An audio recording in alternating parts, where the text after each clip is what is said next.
Hi everyone, कैसे हैं आप सब लोग। रिसेंटली एक ग्लेशियर लेक का एटलस जो है वो लॉन्च करा गया है।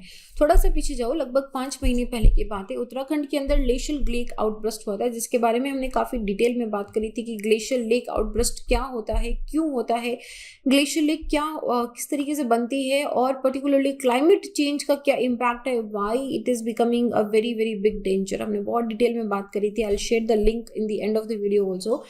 तो इसी के बारे में ग्लेशियर लेक का जो एक एटलस है कि आपको बताएगा कि अच्छा यहाँ पे ग्लेशियर लेक है, इतना बड़ा है, इसका ये क्रिटिकल सिचुएशन है, इन सब के बारे में एक इस तरह का एटलस रिलीज करा गया है जो नेशनल हाइड्रोलॉजी प्रोजेक्ट का एक पार्ट है, और ये लॉन्च करा है department of water resources river development Ganga reservation ने।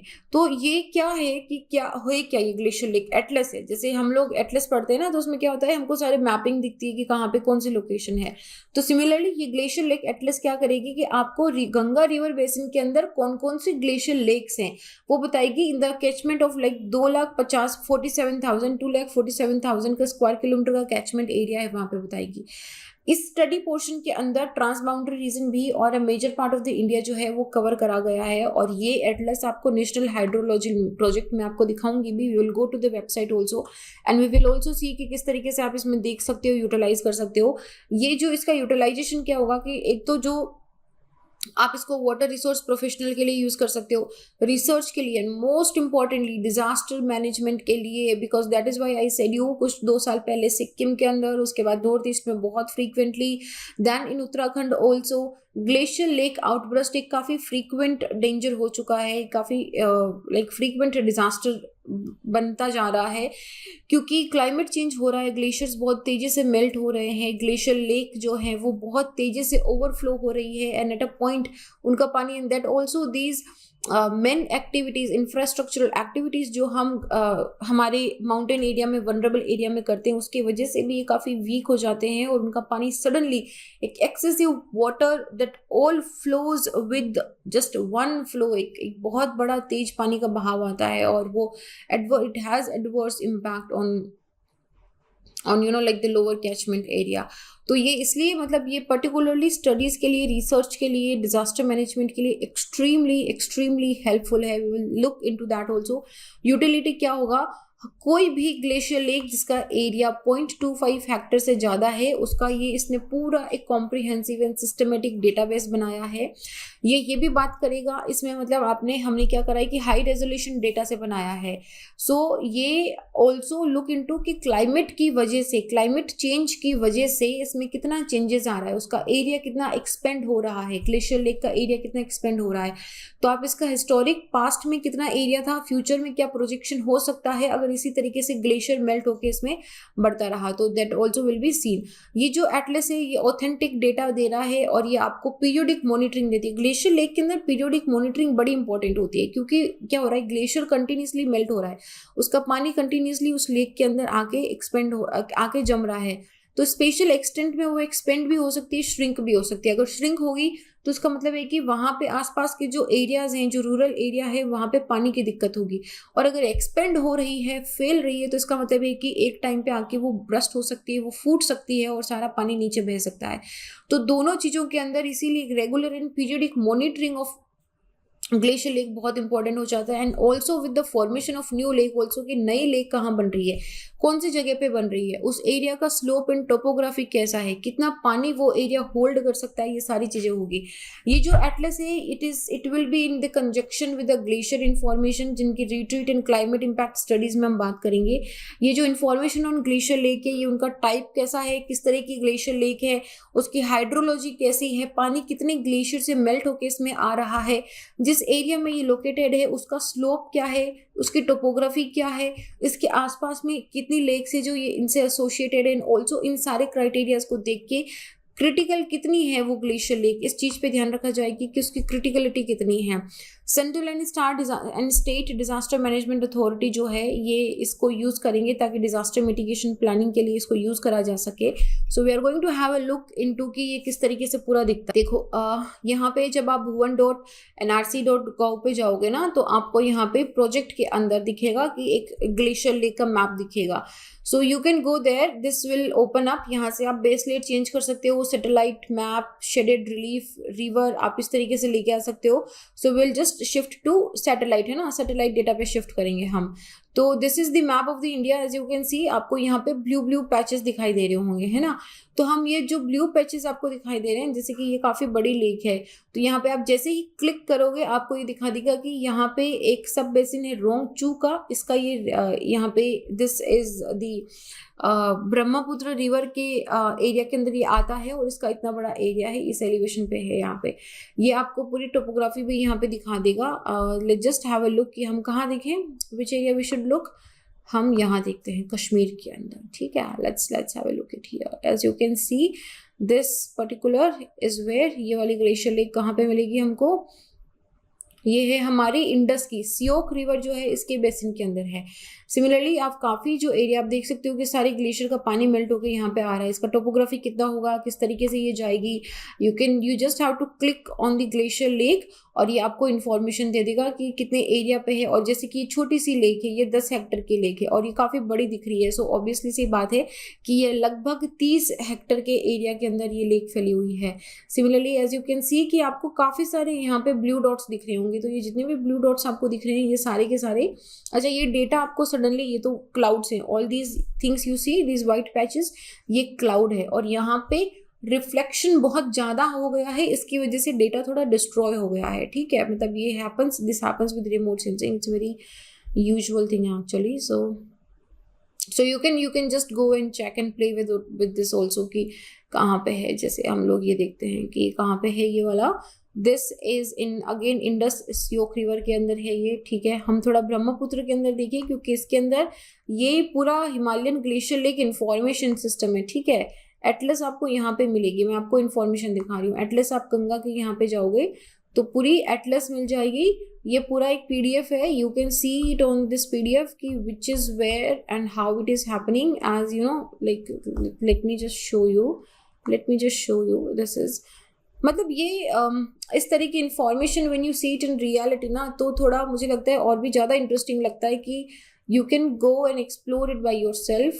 ये थोड़ा सा मेरा इंटरनेट आज स्लो चल रहा है, so will just have to wait a little bit, but you get the point, right. So you can just see कि कहाँ पे लेक है, किस तरीके से, देखो जहाँ पे ये लेक बन रही है। सो क्लाइमेट का कितना इम्पैक्ट है इस पे, कौन कौन सा डेटा यूज करा गया है, और you can see the whole thing, कहाँ पे लेक बनी हुई है, इसमें कौन सी सब लेयर है, जैसे कि okay here also glacier lake type and उनका आइडेंटिफिकेशन बताया गया है। जैसे यहाँ पे भी टाइप ऑफ लेक है, उसके बाद में यहाँ पे इसको बताया गया है कि जो मोरेन डेम्ड लेक है, आइस डेम्ड लेक्स हैं, ग्लेशियल इरोजन लेक्स हैं, अदर ग्लेशियर लेक्स हैं। There are different types of glacier lake होता है कि आपकी वो एंड टर्मिनल पे मोरेन्स क्या होते हैं, जैसे जब ग्लेशियर मूव करता है तो अपने साथ में डेब्रीज लेके मूव करता है। जैसे एंड ऑफ द ग्लेशियर जब होता है, जो जहाँ पे ग्लेशियर खत्म हो गया वहां पे वो ले जाके अपने डेब्रीज को डिपॉजिट कर देता है। तो वो जो एंड टर्मिनल है, कभी कभी ग्लेशियर मेल्ट होके वो एंड टर्मिनल क्या होता है कि late me just show you, अगर ग्लेशियर इस तरीके से मूव कर रहा है तो एंड टर्मिनल पे क्या होगा, यहाँ पे डेब्रीज बन जाती हैं। ये डेब्रीज यहाँ पे एक बैरियर टाइप बना लेती है, तो यहाँ पे ये जैसे ग्लेशियर मेल्ट होगा यहाँ पे पानी जमा होना स्टार्ट हो जाता है। तो ये जो डेब्रीज हैं या जो आप एंड मोरेन या टर्मिनल मोरेन बोल लो, ये एक बैरियर, एक दीवार टाइप बना लेता है और इसके पीछे दूसरी साइड में ग्लेशियर का जो मेल्टेड पानी है वो जमा होता रहता है। तो इस तरह का भी बन जाता है। यहाँ पे आइस डेम लेक है, किस तरह की लेक बनेगी यहाँ पे, तो ये सारी इन्फॉर्मेशन देके रखिए कि क्या क्या एट्रीब्यूट्स हमने इसमें देके रखे हैं, कहाँ पे क्या रिजल्ट मिला है, कहाँ पे हमको सबसे ज्यादा मिला है। So if you have an interest you can definitely look into that, नहीं तो अपना आराम से आप इसमें भी देख सकते हो। इस मैप में जाके यू कैन सी कि कहाँ कहाँ पे कौन सी ग्लेशियर लेक्स है, right. So this was about the information. Now you can definitely look into that कि कहाँ पे है। जैसे कि आप देखो कोसी में आपको सबसे ज़्यादा ग्लेशियर लेक्स मिलेगी, देन हिमालयाज में ब्रह्मपुत्र में सबसे ज़्यादा है क्योंकि that area is melting actually. तो ये इस तरीके से पूरी लेक बन जाती है ना, ग्लेशियर का पानी मेल्ट होकर आता रहता है।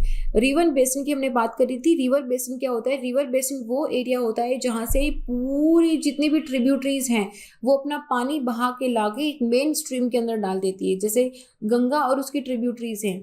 तो जैसे आप माउंटेन एरिया में ऊपर जाओगे आपको बड़ी छोटी छोटी स्ट्रीमलेट्स मिलती है क्योंकि वो बड़ा नैरो चैनल होता है, और इस बारे में अभी हमने बात करी थी जब हमने फ्लैश फ्लड की एंड क्लाउड ब्रस्ट की जब बात करी थी, तब हमने ये देखा था। तो इसमें क्या होता है कि बड़ी बड़ी जो छोटी छोटी रिवर्स होती है, रिवर्स आपस में मिलती है, फिर आगे नीचे चल के प्लेन एरिया में एक बड़ी रिवर बना लेती है। तो जहां जहां से ये पानी लेके आती है उस पूरे एरिया को रिवर बेसिन बोलते हैं।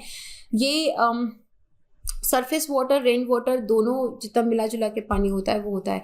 गंगा बेसिन की बात करते हैं क्योंकि ये गंगा से रिलेटेड ग्लेशियर लेक का एटलस है। तो गंगा जो है ये ओरिजिनेट कहाँ से होती है? ये गंगोत्री ग्लेशियर के टर्मिनस से ओरिजिनेट होती है।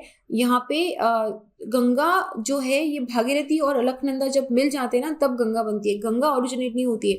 जब भागीरथी रिवर बनती है, भागीरथी एंड अलकनंदा जब दोनों मिलती हैं officially, then only this is formally known as the Ganga river. Ganga river का जो बेसिन है it is sometimes considered as a part of the large river basin also. जैसे ब्रह्मपुत्र इस तरफ हो गई, मेघना रिवर हो गई है, उनका भी a little part of these rivers. जैसे वेस्ट बंगाल से जाके बांग्लादेश में नीचे जब जाती है तो सारी रिवर्स मर्ज हो जाती है, गंगा ब्रह्मपुत्र मेघना बेसिन बना लेती हैं। तो this is the largest river system of the world. तो इस तरीके से यू कैन सी कि कहाँ से आ रही है गंगा, यहाँ पे this is it, right. Okay, so glacier lake in glacier lake outburst क्या होता है कि जैसे मैंने आपको बताया कि जब ग्लेशियर का पानी मेल्ट होके एक लेक टाइप बना लेता है तो उसको हम ग्लेशियर लेक बोलते हैं। ग्लेशियर लेक का पानी जो है ये देखो दो चीजें होती है कि एक तो सरफेस से पानी तो आ ही रहा है, ग्लेशियर मेल्ट होके पानी आ रहा है, दूसरा ये सीप इन भी करता है, लेकिन ये सीप इन ज्यादा नहीं होता है क्योंकि डिपेंड करता है कि माउंटेन का टाइप क्या है। अगर ये सेडिमेंट्री है, पोरस रॉक है, तब तो वो पानी सीप इन कर जाएगा, इन्फिल्ट्रेट कर जाता है, तो थोड़ा बहुत ग्राउंड वाटर भी रिचार्ज होता है। लेकिन अगर वैसे नहीं है तो वो पानी वहीं पे स्टैटिक रहता है। तो it extends with a very free surface, जहाँ पे आगे की तरफ जो है एक पूरा इनका जैसे पत्थर का दीवार टाइप मान लो, नेचुरल दीवार होता है वो ये बना हुआ होता है। ग्लेशियल रिट्रीट किसको बोलते हैं? ग्लेशियल रिट्रीट होता है कि जब ग्लेशियर मेल्ट होके फॉर्मेशन, ग्लेशियर मेल्ट होके जब पीछे की तरफ जाने लगता है वापस, तो उसको हम ग्लेशियर रिट्रीट बोलते हैं, ठीक है। तो जब ग्लेशियर कोई रिट्रीट होता है तो वो अपने पीछे जितनी भी डेब्रिस साथ में लेके आया था वो वहीं पे छोड़ देता है, क्योंकि ग्लेशियर रिट्रीट का मतलब वह वापस जा रहा है, वापस it's going back to its way. लेकिन वो पत्थर जो लेके आया था, डेब्री लेके आया, तो वो तो अपने साथ लेके जाएगा नहीं, तो उसको वहीं छोड़ देता है। और ये क्या बनती है? डैम टाइप बना लेती है, पूरा एक ऐसे दीवार टाइप बना लेती है। लेकिन ये दीवार बहुत वीक होती है क्योंकि naturally constructed loose unconsolidated debris से बनी हुई दीवार होती है, तो ये काफी वीक होती है। तो अगर जो यहाँ पे लेक बन रही है और अगर यहाँ पे ये नेचुरल मोरेन से या नेचुरल डैम से यहाँ पे बनी हुई है, तो जैसे जैसे मान लो कि ज्यादा ग्लेशियर का पानी मेल्ट हो रहा है, इसका वॉल्यूम जो इंक्रीज हो रहा है, तो जितना ज्यादा वॉल्यूम इंक्रीज होगा उतना ज्यादा इस पे प्रेशर बनेगा, एंड प्रेशर बनने से क्या होगा कि ये दीवार हल्की होके टूटने लग जाएगी, ठीक है। और जैसे ही अगर ये रेजिस्टेंस से ऊपर निकल गया, पानी पूरा का पूरा इस दीवार को तोड़ के बह जाएगा और वो एक फ्लड कॉज करता है, जिसको हम बोलते हैं GLOF, that is known as glacial lake outburst flood. कि जो ग्लेशियर लेक थी वो फूट गई, उसकी वजह से फ्लड आ गया, जैसे क्लाउड ब्रस्ट पड़ा था हमने, तो ग्लेशियर लेक के फूटने से जो फ्लड आया that is known as the GLOF. National hydrology project क्या है? ये एक सेंट्रल सेक्टर स्कीम है, very very very important for prelim. Central sector scheme है किसकी? मिनिस्ट्री ऑफ जल शक्ति की है, department of water resource river development and Ganga reservation की है। वर्ल्ड बैंक इसको फाइनेंशियल असिस्ट कर रहा है। ऑब्जेक्टिव क्या है इसका? कि जितने भी वाटर रिसोर्सेज हैं उनकी एक्सटेंट एंड एक्सेसिबिलिटी को इम्प्रूव करना, इंफॉर्मेशन को स्ट्रेंथन करना, इंस्टीट्यूशनल कैपेसिटी को स्ट्रेंथन करना, ताकि जितने भी वाटर रिसोर्सेज हैं उनकी प्लानिंग एंड मैनेजमेंट जो है वो इफेक्टिव एंड इफिशिएंट तरीके से करा जा सके। इन शॉर्ट अगर आप बोलो तो इंडिया में जितने भी वाटर रिसोर्सेज है, all type of water resources, चाहे वो सरफेस वाटर हो, ग्राउंड वाटर हो, उनका बेस्ट प्लानिंग एंड मैनेजमेंट करना, ठीक है। तो नेशनल हाइड्रोलॉजी प्रोजेक्ट के अंडर ही NRSC national remote sensing centre ने ये ग्लेशियर लेक आउटबर्स्ट फ्लड का जो पूरा हिमालयन रीजन के अंदर इसके प्रोजेक्ट को लिया था। ये एक ऐसी एक्टिविटी है जिसके अंदर ग्लेशियर लेक की पूरी इन्वेंटरी बनाई गई है, ये चीज़ हमने डिस्कस कर ली है। इसके अंदर high resolution satellite data resource set 2 को यूज करा गया है और तीनों Indus, Ganga and Brahmaputra total जो बनाया गया है वो उसका बनाया गया है। इसमें 22 एट्रीब्यूट्स हैं जिसमें हाइड्रोलॉजी कैसी है, जियोमेट्री कैसी है, जियोग्राफी की कैसी है, टोपोग्राफी एंड एडमिनिस्ट्रेटिव इंफॉर्मेशन कैसी है, उसके बेसिस पे ग्लेशियर लेक को डिफरेंट इसमें कैटेगरीज में डिफाइन करा गया है कि कितनी क्रिटिकल है, नॉन क्रिटिकल है। अगर कोई ग्लेशियर लेक क्रिटिकल पाई जाती है, क्रिटिकल का मतलब क्या हुआ कि इस पे तीखी नजर रखने की जरूरत है, ये कभी भी फट सकती है, तो उनको इंडिवेशन मॉडलिंग करी जाती है, पूरी मॉडलिंग करी जाती है। डीएम बोलते हैं इसको, डिजिटल एलिवेशन मॉडल बनाया जाता है जिसके अंदर एक पूरा 3D मॉडल बनता है। 3D मॉडल में क्या होगा कि जैसे 3D चीज आपको दिखाई देती है ना घूमती हुई, वैसे वो आपको दिखाई देगी, आपको पता चलेगा कि अच्छा इसमें इतना वॉल्यूम और ये कंटेन कर सकती है, इससे ज्यादा पानी अगर इसमें आया तो ये अपने रेड लेवल पे पहुंच जाएगी, हजार्ड लेवल पे पहुंच जाएगी और ये बहुत जल्दी आउटबर्स्ट हो सकती है। तो यहाँ पे पूरा 3D modelling, high resolution modelling करी जाती है। इससे पहले हमने glacier lake outburst flood and what is glacier lake करा था। आप एक बार इनको देख लेना, आपका जो पूरा ग्लेशियर लेक है वो कंप्लीटली कवर हो जाएगा। You won't have to see it anywhere anywhere. So this is it about it. मेरा नाम संतोष है। अगर आप मुझसे जुड़ना चाहते हैं तो little_simple_बुधा पे सर्च करके जुड़ सकते हैं। एंड वीडियो का PDF भी आपको टेलीग्राम से मिल जाएगा, आप यहाँ से देख सकते हैं। सो this is it. I will see you guys in the next. अपना ध्यान रखिए, स्टे हैप्पी, स्टे हाइड्रेटेड। जय हिंद।